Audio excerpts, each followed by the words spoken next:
Shop Superstart Premium, Extreme, or Platinum batteries at O'Reilly Auto Parts and get up to a $15 gift card after rebate. O-Reward members can also get a $5 reward with their battery purchase. For power, performance, and reliability, choose Superstart. Only at O'Reilly Auto Parts. O'Reilly Auto Parts. Welcome into the Handycast. I am Charles Hanagriff along with former Tiger Richard Dickson, and this is our final football Handycast for this season until we get into post-spring, and we'll be moving on to baseball starting next week with Dan Canterbury. So, Rich, it's our chance to take a look at the roster, and, you know, every year right after the season ends, you get these way too early top 25s and stuff like that. But now we have more information than we've ever had before by the end of January because the transfer portal is mostly done and recruiting is mostly done. The late signing period, really, there may be one or two here and there, but I don't know that LSU is going to sign anybody in the late signing period. And the late transfer portal, again, one or two. It's about 98% of the work is done in December and January now. So, and because the season runs so late with the playoff, we've got a better handle on next year's team, at least the roster on paper, than we ever had before. So, it's way too early, but why not? Let's take a look. I mean, once they started with the early signing period and doing the transfer portal with that early signing period, it just makes more sense. A lot of guys are getting it out the way, getting ready. You're seeing more spring semester enrollees than ever before. I think LSU's got 9 to 11 that are coming in. So guys are trying to do it early. Like you said, anything that happens now is bonus. 300, the top 300 on the composite 247 list, top 300 recruits in the country, 298 of them signed in the early period. So again, unless there's some circumstances, these guys are done. And then I think the late transfer portal, there'll be a little bit more than 1 or 2%.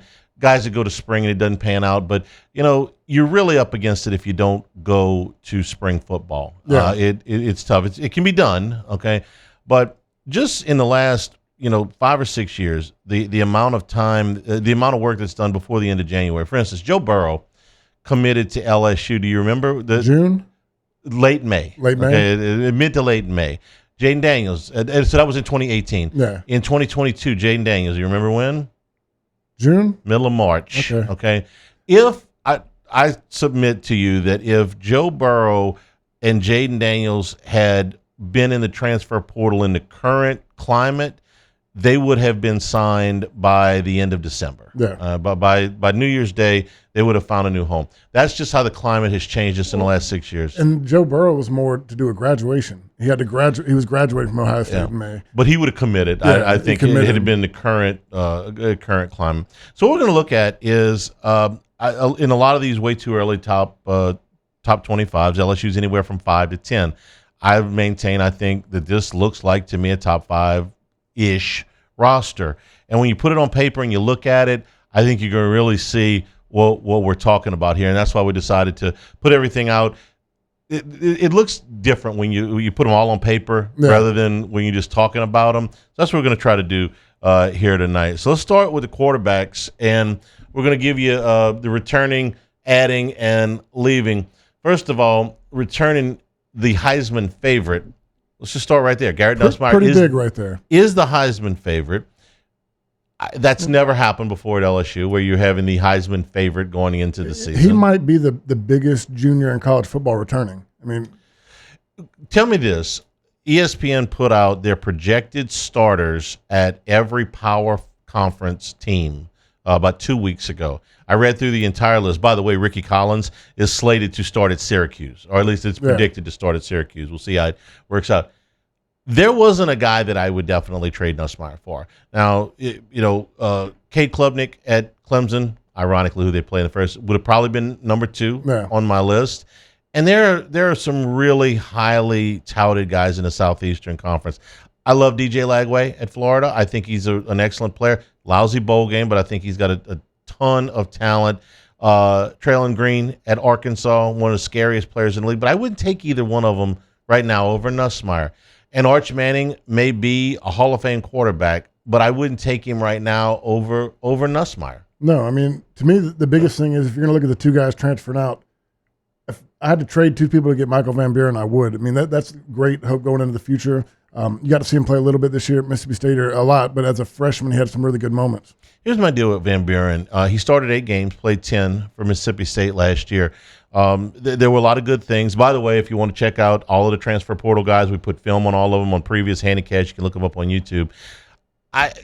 If something were to happen to Nussmeier and he were to be out for the entire season, if you would have some injury, you're losing for the season, I don't think it would be fair to expect Van Buren to duplicate his production. Okay, that's just not fair. Do you feel more comfortable with Van Buren or Colin Hurley going in if there was an injury? Yeah, that's the thing.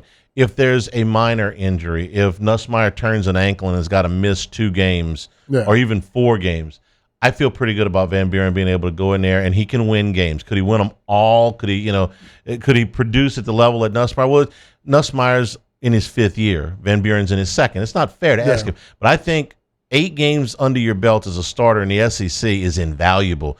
I'm like you. Getting him is one of the best insurance policies, and maybe in 2026 he is LSU starting quarterback. But for right now, he fills a very necessary spot in the two When I deeps. talk to people about it, I'm like, why are you so excited about a guy that you got to be a backup? Well, it's all about, like, first of all, security, and then knowing what you got coming forward. And we hope the best for Colin Hurley in his recovery from the automobile accident. Hopefully he'll be able to participate and move forward. We're brought to you by Marucci Sport, the Hitter's House, Marucci Sports, Hitter's House at 5801 Segan Lane, and now on Airline Drive in Metairie. Members' privileges include 24/7 access to the members-only cages, bullpen cage reservation opportunities, 15% retail store discount, and, of course, all of the Marucci aluminum and composite bats. Founded and operated by current and former big leaguers, Marucci, quality, committed to providing athletes at every level with the tools they need to be successful. Check them out at maruccisports.com. Let's move on to the running backs. So first of all, bringing back Caden Durham, who over 750 yards, averaged over 5 yards a carry, 5.4 yards per carry. That's a great place to start. Caleb Jackson now feels like has been here a while. And if you look at the backs here, Juwan Johnson, who I guess for the moment is going to stay at running back. We'll see if they move him around a little bit, look real comfortable with the ball in his hands. And then you bring in Harlem Berry, who's the number 1 back in the country, along with JT Lindsey. This is pretty good. Now, Josh Williams played a lot of football for LSU, so I don't want to act like they're not losing anything, but I feel real good about Durham, Berry as your 1-2 punch. Jackson, who I'm delighted stuck around, even though his carries were limited this year, because he is the one big back that they have. Durham, certainly Berry and Lindsey are both about 190 pounds, I think is what we got them listed at. Johnson's about the same thing. Yeah. Berry's 188, Lindsey's 185, okay? Durham is probably going to, I would say, it's probably 195-ish. Yeah. Jackson's 230. So I like having this, and of course John Emery might have had a big year, but the injury right after the game in Vegas. This is a pretty deep group. It's not, though, one of those times like I think it was 2 years ago they had 8 running backs in the room. Well, you can't feed that many guys. This looks like a good number to me. It's a good number, and what I see is explosiveness and speed, and that's kind of what we've lacked the last few years. These guys can hit the home run. We've seen Caden Durham do it. The highlight films we've seen from Harlem Berry, he's a speedster. Juwan Johnson made some great plays. I'm excited about the explosiveness of that group. What I want to see is who's going to replace Josh Williams in the passing game. One of these guys is going to have to step up. You hope it's a Caleb Jackson, a bigger body that can stand back there. But some of these guys are going to have to put in the extra film room, spend time with the coaches, and really feel confident in the pass game. When you say the pass game, are you talking about as receivers or as blockers? Both. I mean, as far as when you're a running back, you're blocking. Receiver, blocker. But you can't be that obvious about it, right? You got to have the situation. Like we talk about with tight ends. You put certain tight ends in a run situation, certain tight ends in a pass situation. You got to have one of these guys that can read the checks. He can check to get out. He's a guy that can scan the field because, you're blocking first and then you get out on your route, you leak. So one of those guys that can understand it, feel comfortable doing it, and somebody they can trust. This is a really nice list. You have 5 running backs. You've got a starter. You've got a big back. You've got a very highly recruited guy. You've got a versatile kid. You got some depth with JT Lindsey. If Lindsey doesn't have to play, maybe you redshirt him. Who knows? But that's a really nice group. Well, I like the depth. I like the experience up at the front. If you're just going straight off, recruiting and what they were looked at coming in, that's a very highly recruited group of guys. Let's move on to the wide receivers now. As we this room may be as excited as I am about anything.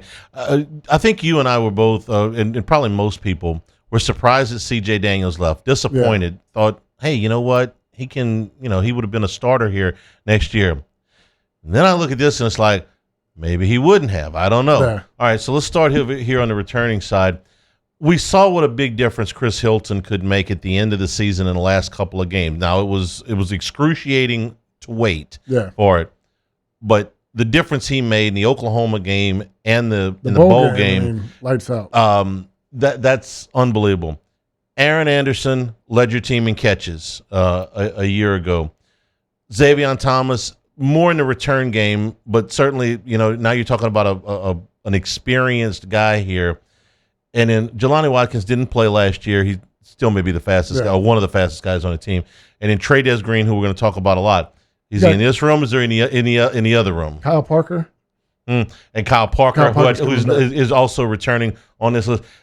There's a few names that I left off, not because I don't think that they can contribute, but I took off of the bowl game depth chart plus the recruits. But yes, Kyle Parker, who was hurt almost all last year, figures in here as well. The only reason I bring him up is because when Chris Hilton went out, he was the first guy up. And he's the guy that made some plays, got hurt early on. Yeah. He's a guy that they leaned on, hit the deep ball. Our first deep ball of the season went to Kyle Parker.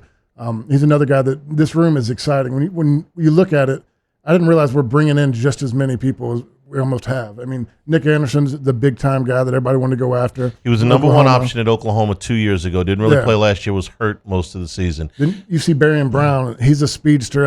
How many kickoff returns does he have right now? He's almost broke the record. He's tied. 5 for touchdowns in his career. His stature, speed, very similar to Chris Hilton. Okay, think the way I described him in a column that I wrote is, he's Chris Hilton minus the injuries, and certainly we hope that Hilton's got the injuries behind him and he'll play all next year.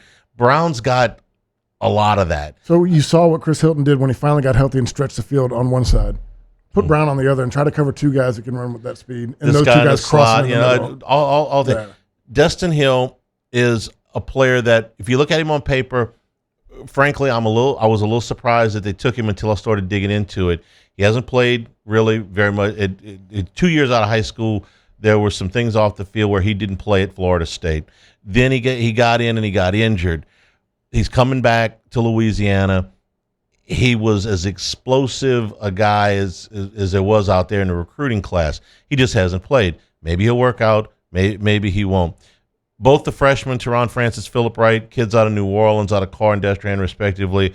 Francis, in particular, right now, 6 foot, 205, 208 pounds. Okay. That's big enough to play right now. Now, Wright is probably going to need to put on some weight. He's 170 pounds right now. But that's 10 guys plus, Parker, like you're talking about. 10, 11 guys. Find me 4 that can play. I'm good. I mean, last year when a couple of guys went down, it was like, we're going to move Trey Green out there because we're short. Yeah, and as good as we were this year in the passing game, I mean, I thought we kind of lacked with talent. I mean, look, I like Kyron Lacey, but he was a second or third guy to me. I mean, C.J. Daniels was a second or third guy. We never had that elite number one. Chris Hilton was supposed to be the guy, and you saw why the last couple games. Yeah. One potential was the one this year. Yeah. Now, at least he led him in catches, okay? Is he a prototype number 1, 6'3" guy? No, but, he caught more balls than anybody else on the team this year. Brought to you by Dependable Storage. 8 locations across Louisiana and 1 in Gulfport, Mississippi. Check out the facilities in Slidell and Youngsville. They're the latest in the chain. They'll match any competitor's pricing and offer convenient online rentals and payments. Free use of the moving truck for new rental move-ins and clean, secure, and conveniently located facilities. Check out the website, dependablestorage.com, for locations, pricing, and rentals. Like Skip Urban always says, at Dependable Storage, they want your stuff. All right, this is your favorite portion of the program, the tight ends. Returning, Trey Green, basketball player. these days. Had a had a Nice dunk highlight dunk against Alabama the other night. Rich, what did you see in the bowl game when he was kind of back in that original position at tight end a little bit? I saw him just a freak athlete. He had 2 touchdowns, I think, in the game, or at least he did. Had a few catches. He is such an athlete that he can move around with his big body. I still think he lacks in route running. Things that we thought he got better on. He's just so much bigger and more athletic than guys that he can get away with it, but that's something that he can improve on. I think he's good. He's a willing blocker. He's a guy that goes in, puts his head down. I think another year of learning, bulking up, getting stronger, that's something he can do. Because this is the first time that you put this screen up that I say we might take a step back. Anytime you lose Mason Taylor, a guy that has career records, that had over 1,000 yards or whatever it was, and the production he has, the guy we leaned on him in third down, it's tough to come back from. Now, Bauer Sharp is a guy that looks promising. He was a guy that I think led Oklahoma in receptions this past year, yeah. Donovan Green played a lot 2 years ago. 2 years ago, he was injured last year at Texas A&M. More of a blocking tight end. He's probably the biggest a tight end as far as weight in this group. I don't know what J.D. LaFleur is going to report at, but Green is 200. I got him listed at 265 pounds, which I think is going to be the biggest of all these guys. LaFleur played at Sulphur last year at 245, and Green probably about the same, about 245. In the offseason, when you were working routes and stuff like that, what was your routine? Because while I'm happy that Green is playing basketball, it's going to keep him in shape and all that stuff. Man, how much time do you have to spend working routes? It's a lot. I mean, we worked out. He's not going to be on the football workout program. We worked out Monday, Wednesday, Friday, did speed Tuesday, Thursday. Every Monday, Wednesday, Friday, you did a workout. You spent 30 minutes running routes, catching balls. On Tuesdays, you caught 200 balls after practice. Like that, you spent time with the quarterbacks and guys after lifting weights, after doing conditioning. And there's a lot of work you did in there. I mean, we ran routes every Tuesday and Thursday. So him missing out on that, I don't know. There could be a special deal that got worked out with him where he's still training with the football team in the morning, going to basketball in the evening. I'm not sure. But you do miss time. I mean, my brother that wanted to play baseball as a tight end, Miles did not like him leaving the spring. He was a guy that needed to be in the weight room, needed to bulk up. So he didn't want him over there on the baseball team. Miles wouldn't let Chad Jones leave spring practice. Yeah, I mean, it was tough. Now you talk about a tight end, guys who have to be bulkier. So you do miss time, but like I said, he's such a freak athlete. His conditioning is going to be great.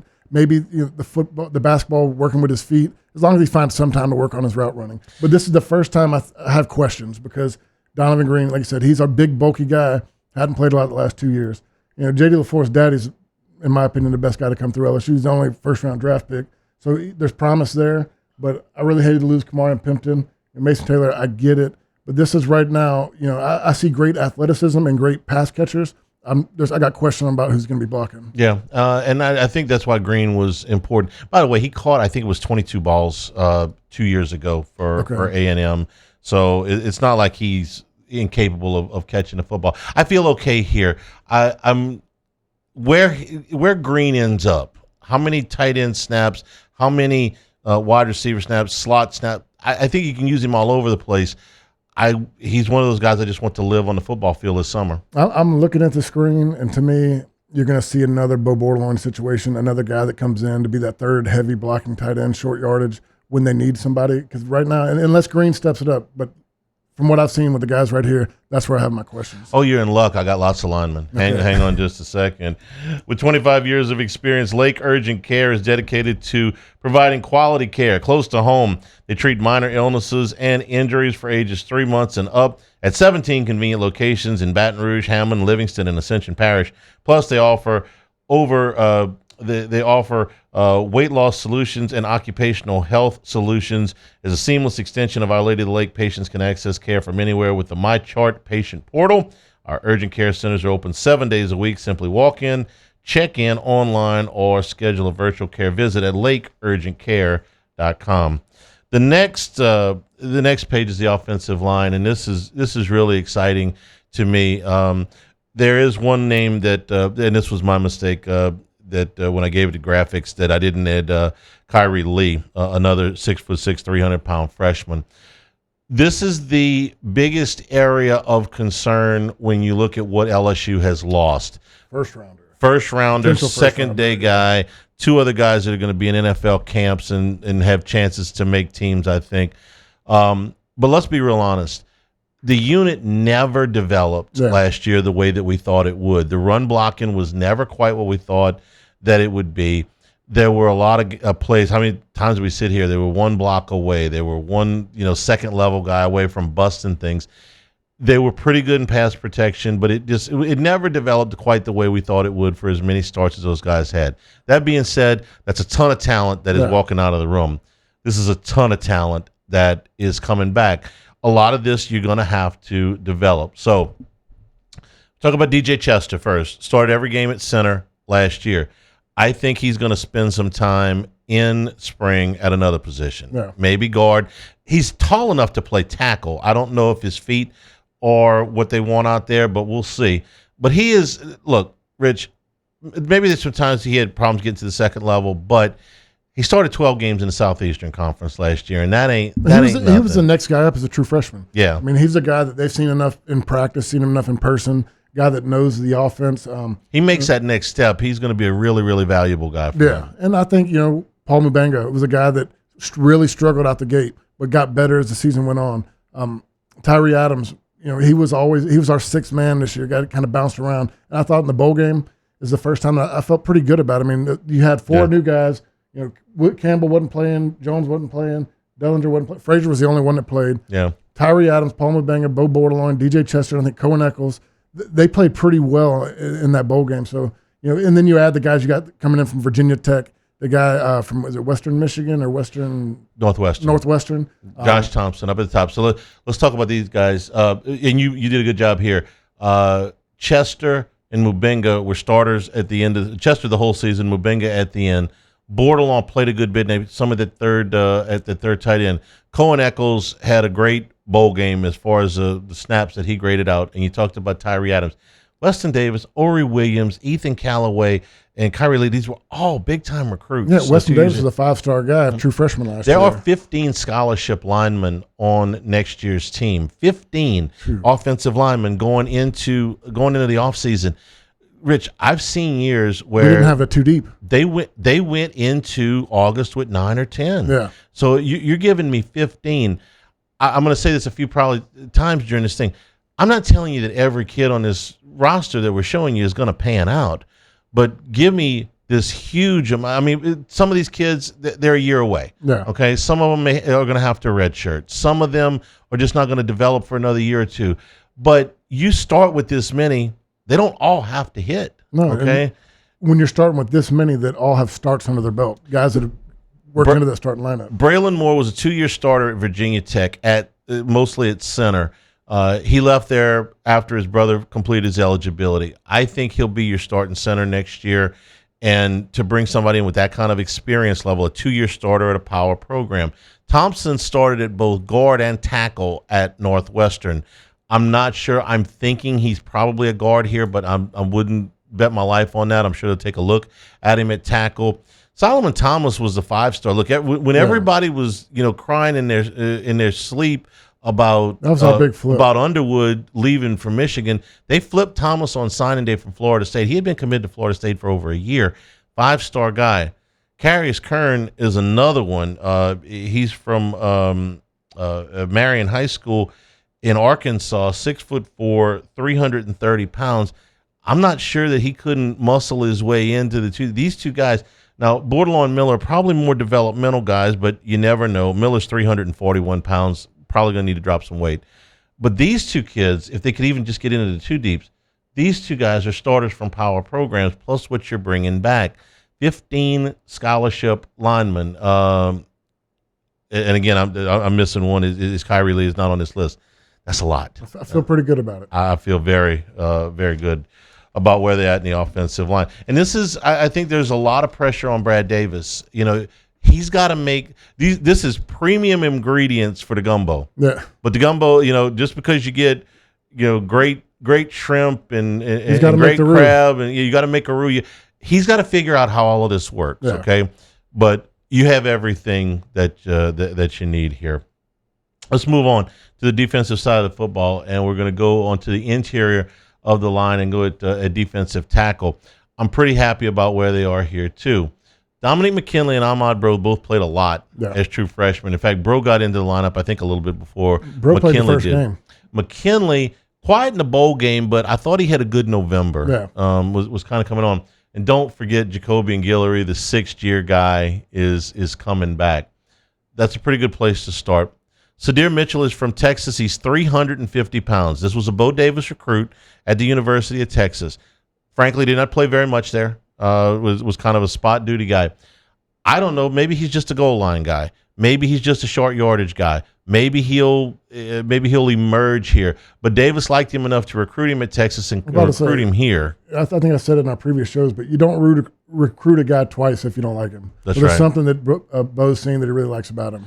That's 4. Okay, this is all guys that have played at the power conference level.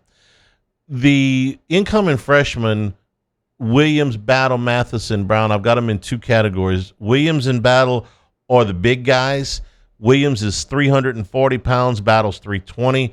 Matheson, Brown are the smaller, quicker guys. 6'1", 285 on Mathis, 6'1", 291 on Brandon Brown. Now, Gio Pius did, I thought, a nice job this year, and they got some they got some quality snaps out of Paris Shan, but you are adding more than you're losing here by a lot. It's a good list. I mean, I loved everything I saw from Ahmad Bro. He got better each and every week. Bringing back Jacobian Guillory, he's going to be the leader of that defense, the guy that gets everybody going. I mean, he was a big part of it. And then McKinley, we know who he is. He's a 5-star guy. Really came on later in the season, ended up with 3 or 4 sacks. Looking good on that side of the ball. If you can get one of these freshmen to play, and Mitchell can give you some snaps, it's a 5-person defensive tackle rotation. It's been a minute, okay? I can remember I think it was 2017, LSU went to Florida in early October, and Greg Gilmore and Christian Lockhart played like 98% of the snaps or something like that. I think they were down to 2 linemen. They were. There have been times over the years where they just haven't had very many guys. Yeah. Last year was another one. It's not like they were overflowing with guys. They have a chance here to have a legitimate defensive tackle rotation of 4 or 5 guys. And again, I'm not telling you all 4 of these freshmen are going to play. I'm not telling you that any of them are going to start. If you can get the production out of one of those freshmen that Ahmad Bro, one of the freshmen that Ahmad Bro, Dominic McKinley made you're in a pretty good spot. This guy coming back could have just a monster year. Yeah. I'm rooting for him because he has put the time in. Mm-hmm. He's really done a nice. He was a big time recruit coming out, and this is one of the guys that we were looking so excited for this year. Got the injury, but we're excited to have him back this coming year. We're brought to you by Bayou Apparel, helping local businesses communicate their message since 2009. As one of only a few local LSU official licensees, Bayou Apparel offers the highest quality products to showcase your brand, whether you've got an established one or a new one. Bayou Apparel design experts help you create eye-catching designs. They fit your company's message. They do logos, event T-shirts, and promotional items for your business. Call 225-928-9090. Go to the website at bayouapparel.com. Defensive end, the edge was a place where LSU absolutely had to have some guys coming back. We thought that Deshaun Womack might come back. That didn't work out. So down to Gabe Relaford, who I think it was coming on at the end of the season. Started playing a lot, got a lot of playing time towards the end. He's a guy that I think we showed about it in our last film review, the pop he provided coming off the edge, collapsing on guys. In the bowl game, He was a guy that really is heavy-handed, played a lot older than he was. Great to have him back. When you first showed me the screen, I was like, dang, we only got one of them coming back. Right. But then you go through, Patrick Payton, Jake Pyburn, the guys that you're bringing in are pretty elite players as well. Outside offensive line, this is where you're losing the most production. Swinson was terrific and both years. And Jones, I thought, really came on, had a terrific best year last year. Yeah.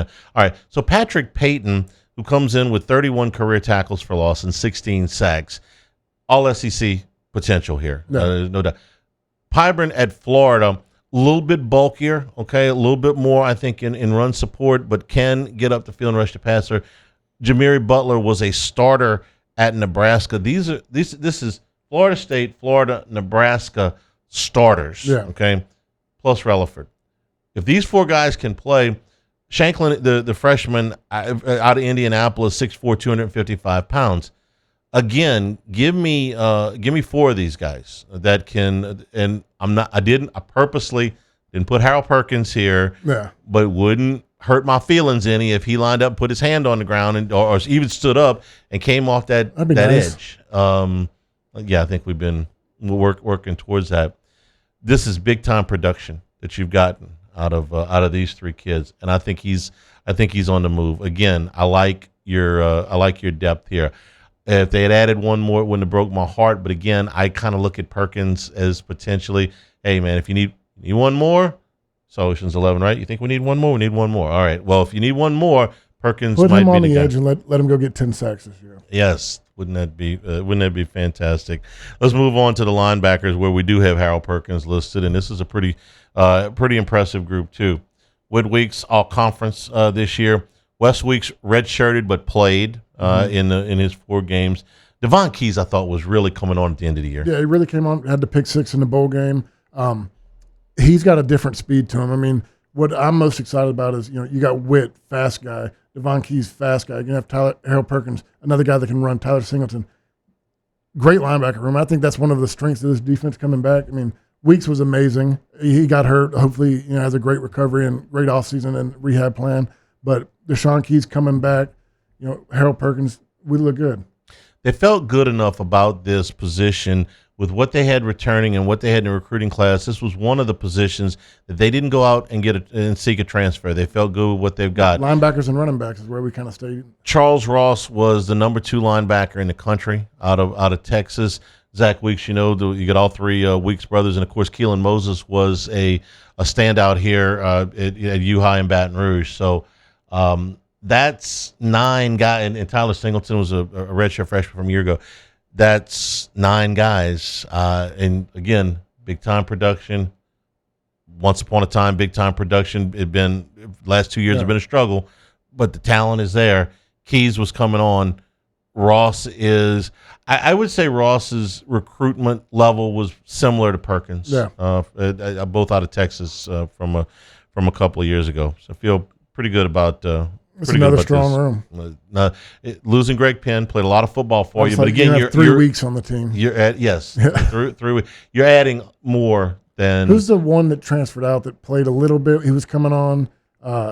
Atkins?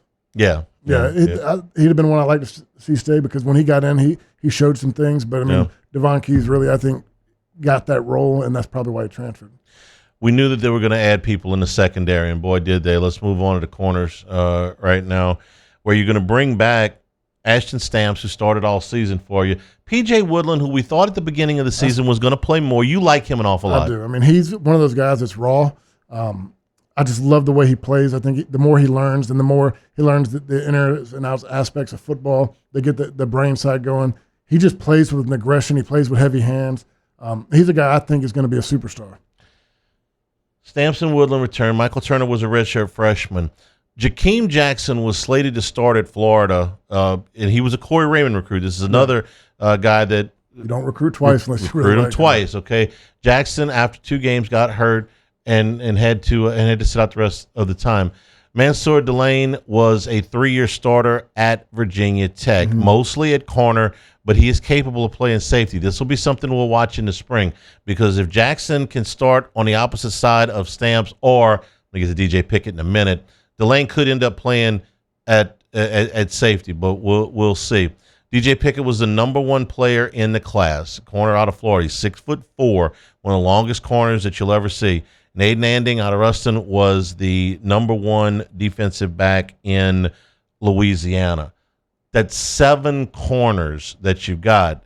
Again, Rich, last year they were like, we might have to put a true freshman out there, because not a true freshman like this. Yeah, no, we did put a true freshman. Yeah, Woodland out you there. did.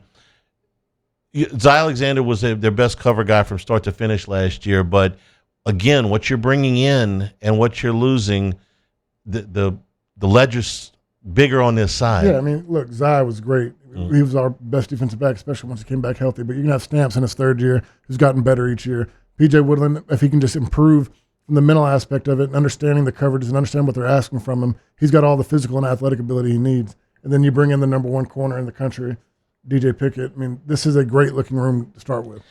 I think this kid's the key. If Jakeem Jackson can hold down one of those outside corners, then that's going to allow them to freelance with Delane, that they can move him out there. If Jackson can hold down one of those corner spots, they're going to be stacked. They're going to be really, really good. We're brought to you by Dana Brown, the law offices of O.C. Brown. We've known these guys for over 2 decades. For all of your legal needs, you can trust them, a family-owned law firm. Dana's carried on his father O.C.'s legacy for the last 30-plus years. Whether you've been in a car accident, you've got other legal issues that you need, the law offices of O.C. Brown should be your first and only call. Truly your law firm for a lifetime, and that first consultation is always free. Call them at 225-343-1111. On the web, OCBrown, OSSIEBrown.com, and down the street from the law office of O.C. Brown, Town Square Pizza, delicious Town Square Pizza, the square pizza made from scratch right in front of you, but it is downtown, so if you've got a limited amount of time for lunch, they'll get you in and out in a hurry. Very generous portion, so you're probably going to bring some home as well. Down in Town Square, TSP Town Square Pizza, because life's too short to wait for great pizza. Let's move to the safety position. And, okay, so you lost Sage Ryan here and Major Burns. They played a lot of football for you. But this was, Rich, the roughest position for LSU last year. They had a lot of guys. They had Ryan and Burns and Gilbert basically played your safety positions this year, and it was rough at times. Yeah, I mean, it's been rough for a little while. I think Burns played really well once he got in that star position. It was a little bit different for him, played closer to the line of scrimmage. But look, Jordan Gilbert probably played his best game in the bowl game. He came up, made some tackles. But this was, our biggest problem all year long. I think Deshaun Spears coming on did some good things. Toviano played pretty well. I'm not too familiar with anybody we got in the transfer portal, but Tamarcus Cooley was the last guy that they got. They got him out of NC State. He was a full-time starter at NC State. I mean, people were excited about that. Yeah, he was a very good player for NC State. Started his career at Maryland. Didn't play much at Maryland his freshman year. Last year he was a full-time player for NC State. This is my biggest concern position, okay? Gilbert's got to play better than he did a year ago. It's just that simple. Spears, I have high hopes for. He looks the part. I mean, but once he left the rotation after September, he really didn't get back in until the very end. We're picking our 3 guys. Yeah, he didn't get back in the lineup. Toviano really didn't play besides special teams until the very end of the year. I need one of these 2 guys to step up. I need him to be better. Cooley, I think, will step in and he'll start at one of these places. But again, Mansour Delane being able to move back here would be a godsend if Jackson or Pickett or whoever could end up starting at that other corner. So this is probably my biggest area of concern heading into the spring. But there's a lot to like here. Gilbert's played a lot of football in the Southeastern Conference, could break out. Spears, all of the physical tools you want. Toviano was a very highly rated guy.